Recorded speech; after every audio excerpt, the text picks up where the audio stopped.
Bonjour à tous, merci de nous retrouver pour ce nouvel hebdo. Cette semaine, nous parlons des portes ouvertes de l'enseignement supérieur ici sur le secteur d'Épinal. L'émission a été tournée vendredi, les portes ouvertes se tenaient ce samedi. On va en parler tout de suite.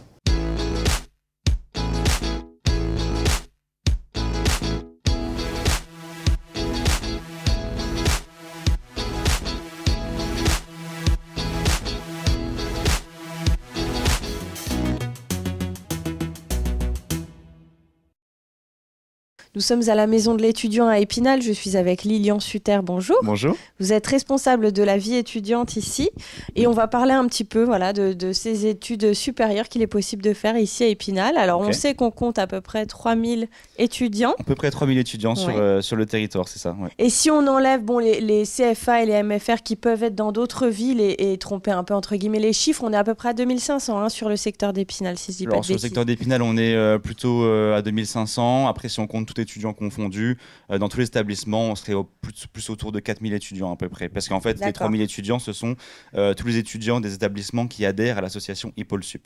Ouais. Ah oui, d'accord. Donc il y en a encore d'autres, peut-être des établissements indépendants, ce genre de choses. Exactement, c'est ça. Alors si on devait faire un tour d'horizon sans être exhaustif, mais des filières qu'on peut retrouver justement en enseignement supérieur à Épinal, qu'est-ce qu'on pourrait dire ? On peut retrouver l'école d'ingénieurs du bois, donc l'ENSTIB. On peut retrouver une école d'infirmières. On peut également retrouver des formations un peu plus tertiaires, technico-commerciales. On peut retrouver également des formations en gestion comptabilité, par exemple. Voilà. Donc on trouve un peu de tout finalement. Un peu de tout. D'accord. Alors, qu'est-ce qui fait finalement l'attractivité d'Épinal ? Parce qu'on sait que c'est difficile de rivaliser avec des villes très étudiantes comme Nancy, Strasbourg. Mais c'est quoi ? C'est que c'est à taille humaine finalement ce qui attire les gens ? Finalement, c'est que c'est à taille humaine. Et puis, c'est une ville où du coup, on a beaucoup de proximité. Nous, avec les étudiants, il n'y a que 3000 étudiants comme on l'a dit juste avant. Donc, on peut avoir une proximité vraiment avec tous les étudiants. Et puis, ce qui est vraiment bien aussi, c'est que tous les étudiants puissent aussi se rencontrer. Ce qui n'est pas forcément le cas dans les grandes villes où les étudiants ont des lieux de prédilection, des lieux entre promos, c'est-à-dire par exemple, je prends l'exemple de la fac de médecine où ils vont avoir un bar attitré, là où c'est pas le cas sur Épinal où tous les étudiants peuvent en tout cas se rencontrer. Voilà. D'accord, donc plus de mixité, on va dire peut-être entre les jeunes. Plus de mixité, c'est ça. D'accord. Comment leur donner envie de venir en tout cas vous sur quoi vous jouez ? Parce que vous faites un peu la promo aussi de la ville, j'imagine, à la maison de l'étudiant. On fait la promo. On fait la promo de la ville et puis après on fait notamment la promo de tous les équipements qu'il y a sur le territoire d'Épinal, les équipements de la ville et de la com d'agglo. Donc nous à la rentrée par exemple, on organise l'effet campus, qui est un programme d'animation où on va organiser plein d'activités dans les différents gymnases de la ville. Par exemple, le bassin d'eau vive cette année. Tous les équipements en tout cas de l'agglo, le spinapark, ça peut être beaucoup de choses. C'est ça aussi le rôle de la maison de l'étudiant, c'est un rôle événementiel. Il y a beaucoup de choses qui sont organisées. C'est ça. Il n'y a pas si longtemps, on a organisé un gros tournoi Mario Kart style e-sport, donc du coup au Cinéma Palace sur grand écran. Et puis après, comme tous les ans, en fin d'année, on a les 12 heures de l'étudiant. Et puis, comme j'ai dit juste avant, l'effet campus, tout un programme d'animation en début d'année. Voilà. Il y a aussi tout ce qui est en rapport avec le logement. Je précise que dans le secteur d'Épinal, il n'y a pas de Crous. C'est vraiment la maison de l'étudiant qui gère tout ça. Oui. Une gestion aussi plus conviviale, finalement. Alors, en effet, on a 4 résidences universitaires sur Épinal. D'ailleurs, on va faire les portes ouvertes de ces résidences universitaires, donc du coup le 4 février. Donc on peut venir en tout cas visiter ces résidences universitaires-là qui sont vraiment très conviviales. C'est pas des résidences universitaires Crous du tout. Voilà. C'est nous qui les gérons. On fait un peu ce qu'on veut dans ces résidences universitaires. Donc si on veut faire des activités, des animations, on est vraiment libre un peu de faire ce qu'on souhaite. Et c'est ça qui fait tout le charme un peu de nos résidences. Ouais. Avec une nouveauté cette année, c'est les colocations, c'est Exactement, voilà. Épinal Habitat, l'OPH nous a permis d'acquérir cette année 4 colocations, des T3 et des T4. Donc du coup, alors c'est une expérimentation cette année, mais en tout cas les étudiants ont l'air ravis d'être dans ces colocations. Ça marche toujours bien les colocations. Ça marche plutôt bien. Très bien, merci Lilian Sutter d'avoir répondu à nos questions. Merci vous parliez des 12 heures de l'étudiant, je vous propose de revivre l'édition de l'année dernière et on se retrouve juste après.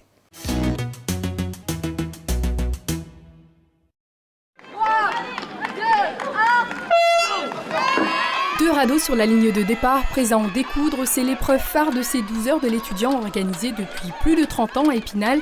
Cette année, ce sont les étudiants de la MFR de Guignécourt qui l'ont emporté devant ceux de l'ENSTIB. C'était plutôt de la plongée sous-marine, parce que la moitié du bateau était dans l'eau. Mais ça l'a fait, on a perdu dignement avec notre petite mascotte. Voilà. Magnifique. On a été très respectueux par rapport à eux. Eux ont sauté à l'eau, ils ont voulu nous foutre à l'eau. Mais nous, on a su utiliser notre force comme il faut. Et ça nous a amené à la victoire. Qu'est-ce qui a fait la différence aujourd'hui ? Je pense nos bras. Et puis nous sommes agriculteurs, donc nous connaissons un peu tout ce qui est matière de débrouillard pour se débrouiller. Tandis qu'eux sont ingénieurs, et les ingénieurs, on sait bien que ce n'est pas les plus malins. Une reprise en douceur pour cet événement qui a connu 2 années d'interruption. Loin des rassemblements d'envergure, des grandes éditions, ils étaient près de 150 dans la matinée sur les épreuves sportives, comme ici sur ces images à la plaine de Soba où avait lieu tournoi de football et de Quidditch, et pas loin de 200 ce jeudi après-midi, donc au port, pour poursuivre les festivités dans une ambiance bon enfant. 1, 2, 3, salut! Oh bah oui, on est très contents. En plus, on a le beau temps avec nous, donc ma foi, c'est très bien. Il n'y a rien d'autre à dire, ma foi. Ça fait plaisir, hein, c'est les copains, hein, ça fait plaisir. C'est cool. Nous, on ne connaît pas l'événement, parce qu'il y a eu 2 ans de Covid, ma foi. Et du coup, on découvre, il y a moins d'ambiance qu'il y a 2-3 ans, j'ai l'impression. Il y a moins de monde, mais on essaie de relancer l'événement. C'est dommage, parce que nous, on adore l'ambiance et le fun. On adore rire. Une bonne journée pour se décontracter avant tous ces examens, une période un peu anxiogène. Donc franchement, c'est vraiment super pour eux. Et puis après 2 ans de Covid, où on était plus sur des actions solidaires avec des distributions alimentaires, des distributions de produits de première nécessité, tout ça, ça fait du bien de pouvoir vraiment réorganiser des vrais événements comme celui-là, quoi. Ouais. Si les 2 années qui viennent de s'écouler ont souvent été mal vécues par les étudiants, les quelques 3000 qui ont choisi Épinal ont été en grande partie épargnés. Sur Épinal, il n'y a pas une vraie galère comme on peut le voir, une galère entre guillemets comme on peut le voir dans les grandes villes, comme il peut y avoir peut-être sur Nancy ou Metz. En tout cas, des ressentis et puis des témoignages que j'ai eus. À Épinal, on est vraiment plutôt bien lotis, je trouve, et la ville est vraiment à taille humaine et à échelle humaine. On peut vraiment s'en occuper, on est au plus proche d'eux. Les 12 heures de l'étudiant vont comme toujours se poursuivre jusque tard dans la nuit. Une parenthèse festive avant de se replonger dans les bouquins pour préparer les examens à venir. Nous sommes du côté de l'ENSTIB désormais. Je suis avec Flavine Agent. Bonjour. Bonjour. Alors vous êtes responsable de la communication ici. Alors je rappelle que l'ENSTIB, c'est l'École nationale supérieure des technologies et industries du bois. Exactement. Et ici, vous avez opté pour des portes ouvertes un petit peu différentes, sous forme de visites sur rendez-vous, c'est ça ? Voilà, en fait, pour optimiser la fréquentation des portes ouvertes et se rendre accessible toute l'année à un maximum de personnes, on propose des portes ouvertes sur inscription, tout simplement sur notre site internet, les vendredis après-midi, ce qui permet à des gens qui viennent de toute la France de visiter l'école. Et ça dure en plus 2 mois. Donc finalement, ça laisse une plage assez importante pour tout le monde de se déplacer. Voilà, chacun peut s'organiser, sachant que les scolaires ont la possibilité de nous demander une attestation. S'il manque les cours, ils ont le droit de venir participer à des portes ouvertes dans l'enseignement supérieur. Donc ça permet une formule plus intimiste, plus personnalisée aussi pour découvrir l'établissement ? Oui, et surtout, ça nous permet, vu l'amplitude en termes de date, d'avoir parfois des petits groupes. Comme aujourd'hui, je crois qu'il y a seulement 16 personnes qui sont présentes. Donc on peut vraiment répondre à toutes leurs questions et échanger de façon beaucoup plus personnalisée que quand on organise une grande journée où là, on va accueillir, comme la dernière fois en 2020, plus de 500 personnes. Alors qu'est-ce que vous leur réservez là pour la visite ? Alors ça se passe toujours de la même manière. On les accueille. Ensuite, on leur fait une présentation un peu académique de l'ensemble des formations. On leur dit aussi qu'à Épinal, on n'est pas si mal. Et puis après, on leur fait visiter le site. Et la visite se termine par un petit goûter pendant lequel les personnes de la scolarité, parce que c'est très important, peuvent répondre à toutes leurs questions pratiques. Parce que l'ENSTIB attire toujours autant, voire de plus en plus, j'ai envie de dire. L'ENSTIB attire beaucoup de candidats potentiels et surtout ces personnes viennent de toute la France. Donc elles ont besoin de pouvoir se déplacer. C'est parfois un voyage. Il y a même des gens qui viennent la veille, qui en profitent pour faire un peu de tourisme, de découvrir les environs. Alors rappelez-nous combien on a d'étudiants ici et quelle filière on va retrouver alors? Alors ici, on forme à tous les métiers de la filière bois, des licences professionnelles, des masters et principalement des ingénieurs qui travaillent sur tous les aspects de la filière bois. Et toujours une très belle réputation parce que le taux d'insertion professionnelle est très élevé. Hein. Oui, en général, il ne faut pas plus de 9 jours à un de nos diplômés pour trouver un emploi. Ah oui.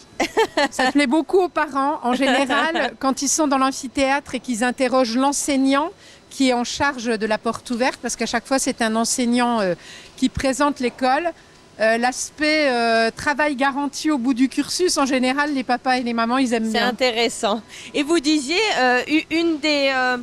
un des aspects sur lesquels vous travaillez aussi, c'est redorer un petit peu l'image aussi d'Épinal, parce qu'on sait qu'il y a aussi des fois des a priori. Venir étudier dans une ville moyenne comme celle-là, ça peut parfois leur faire peur quand ils ne sont pas originaires du coin. Alors c'est sûr, il y a des freins.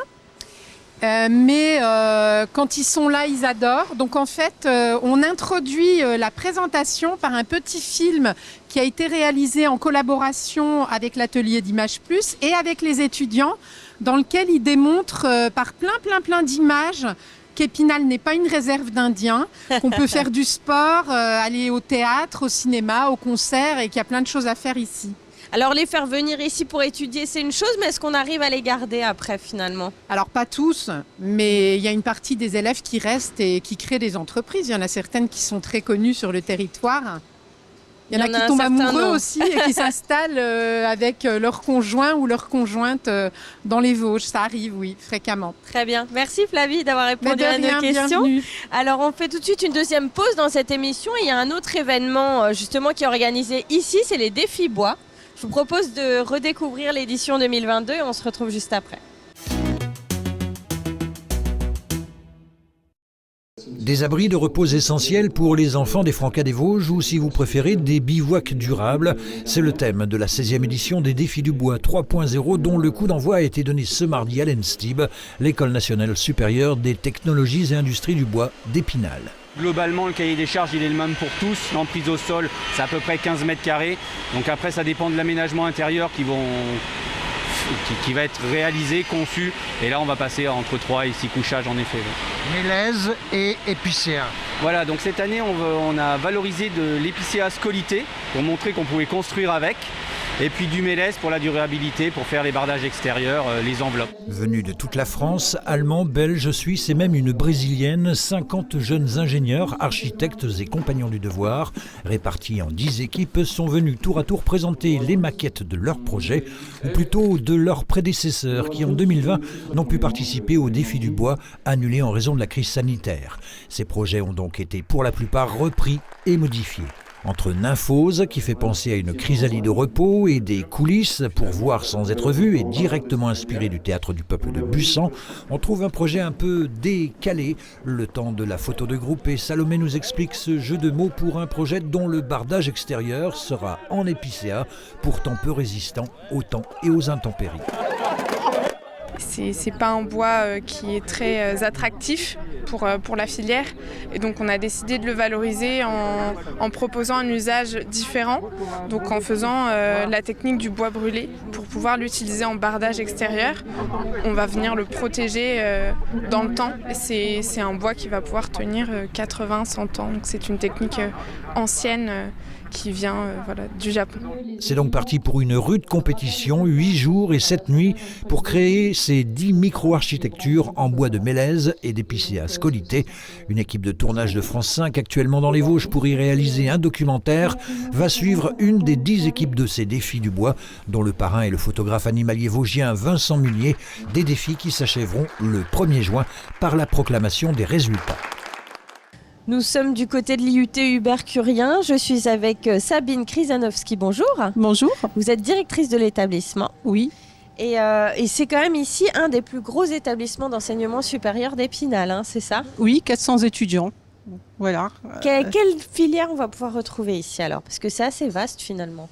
Il y a des formations principalement dans 3 domaines. Donc le domaine de la maintenance industrielle, le domaine de la qualité logistique et le domaine du commerce.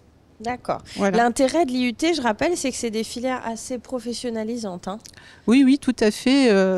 Nos formations sont basées sur l'approche par compétences. Donc ils sont mis en situation professionnelle très régulièrement et évalués sur ces situations professionnelles aussi. Alors je rappelle que ce qu'on connaissait sous le nom de DUT il y a encore peu de temps a changé. Aujourd'hui c'est un BUT. Alors c'est quoi la différence ? Alors la différence c'est précisément l'approche par compétences qui structure bien la formation. Également il se déroule en 3 ans et non plus en 2 ans. Et la possibilité d'entrer aussi par passerelle en 2e ou en 3e année de BUT. D'accord.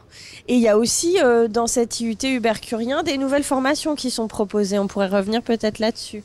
Oui, alors l'année prochaine, donc en septembre 2023, nous livrerons un parcours logistique bois-énergie. Nous accueillons aussi le master marketing-vente de l'IAE de Metz. Donc nous ne délivrons pas le diplôme, mais nous accueillons un groupe de 18 apprentis. D'accord. Et les portes ouvertes, c'est toujours un temps fort. Ça permet vraiment de sensibiliser les étudiants, de leur montrer qu'ici à Épinal, voilà, il y a des choses qui se passent et l'IUT vaut la peine d'être visité. Oui, tout à fait. C'est l'occasion pour le public de voir déjà la halle technologique dans laquelle nous sommes et puis de se rendre compte du travail effectué par nos étudiants. Travail mis en valeur sous la forme d'exposition ou bien de présentation des projets comme en technique de commercialisation. Et c'est aussi un établissement assez dynamique. On sait que tous les ans, il y a les fameuses négociales, par exemple, qui sont organisées. C'est un vrai temps fort. Oui, tout à fait. Nous sommes le centre de qualification vosgien des négociales. Nous attendons d'ailleurs mardi prochain, le 7 février, 120 candidats et à peu près 80 jurys professionnels pour qualifier les 15 finalistes qui participeront à la grande finale au Centre des Congrès en mars prochain. Un événement qu'on suivra d'ailleurs sur Vosges Télévisions. Merci d'avoir répondu à nos questions. Je vous en prie. Tout de suite, on regarde les infos de la semaine. Il faut sauver le soldat Stade d'Olive et éviter que ce ne soit une charge récurrente trop lourde pour notre collectivité. On croyait le sujet apaisé, nouveau regain de tension au sujet du stade d'eau vive lundi soir lors du conseil communautaire. Opposé au départ à sa construction, mais finalement rallié à la cause, Benoît Jourdain a livré un constat amer, s'appuyant sur les chiffres de fréquentation de la première saison de Naturo. 4612 utilisateurs, un fiasco, dixit l'élu spinalien d'opposition, qui s'est également inquiété d'un chiffre d'affaires 2022 qui n'a pu atteindre que le tiers de celui programmé. Il est là, on ne va pas le démonter, il faut simplement convaincre d'y venir désormais malgré le nom ringard, c'est encore fendu cinglant Benoît Jourdain. Le président Michel Heinrich lui a répondu sur le même ton en mettant en avant l'attractivité naissante de cet outil qui a attiré des délégations de 11 nations différentes et vu sa fréquentation grand public aller crescendo au cours de l'été, même si le bilan est en effet en deçà des prévisions qui tablaient sur 25 000 le nombre global de visiteurs, location de vélos et de bateaux confondus contre 13 557 réalisés. Un outil qui fait des envieux, a insisté l'ancien maire d'Épinal. Rendez-vous dans un an pour vraiment mesurer l'impact touristique de ce nouveau bassin qui a coûté 5,7 millions d'euros, très bien subventionné, chacun s'est accordé sur ce point. Le conseil a voté à l'unanimité, moins une abstention, celle d'Éric Ballot qui a pris la succession de Fabrice Pizias en tant que conseiller communautaire d'opposition, une rallonge de 120 000 euros pour participer au surcoût lié à la conjoncture économique supportée par le groupe Eiffage.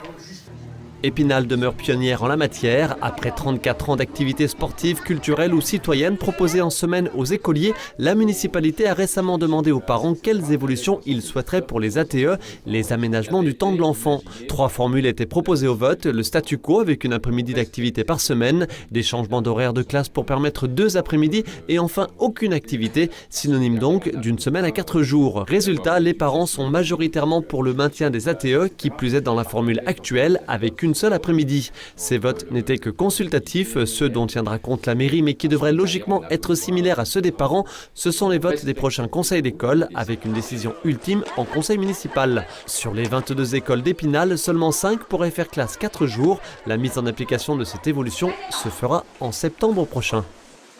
Une journée placée sous le signe du sport et de la solidarité, c'était samedi dernier au COSEC Louis Armand. À l'initiative de 2 jeunes volontaires en service civique, le club Golbet Handball Vosges organisait en parallèle des matchs de ses équipes une collecte au profit du secours populaire. Vêtements, couvertures, jouets, produits d'hygiène et denrées alimentaires sèches, soit l'équivalent d'une demi-camionnette. La totalité de la recette de la buvette, un peu plus de 300 €, a également été reversée à la section golbéenne du secours populaire qui vient en aide à 750 familles sur la commune, soit 2300 personnes en situation de besoin. Messieurs, on va donner d'abord un premier tour. 5 et 6, 7. Et là, on va donner le deuxième tour sur le 8. Voilà. Morgane et Monique sont champions de France 2021 de bachata, danse originaire de République dominicaine. Ils animaient samedi dernier un stage à l'espace court d'Épinal organisé par l'école spinalienne Tendance. C'était l'édition hivernale de son festival SBK, sigle que les danseurs amateurs connaissent bien car signifiant 3 types de danse, la salsa, la bachata et la kizomba. Prochain rendez-vous, grand public celui-ci, c'est samedi 4 en soirée et dimanche 5 après-midi sur la scène de la Louvière avec une dizaine d'écoles qui proposeront ensemble un gala caritatif au profit de l'association d'aide à l'enfance Réalise.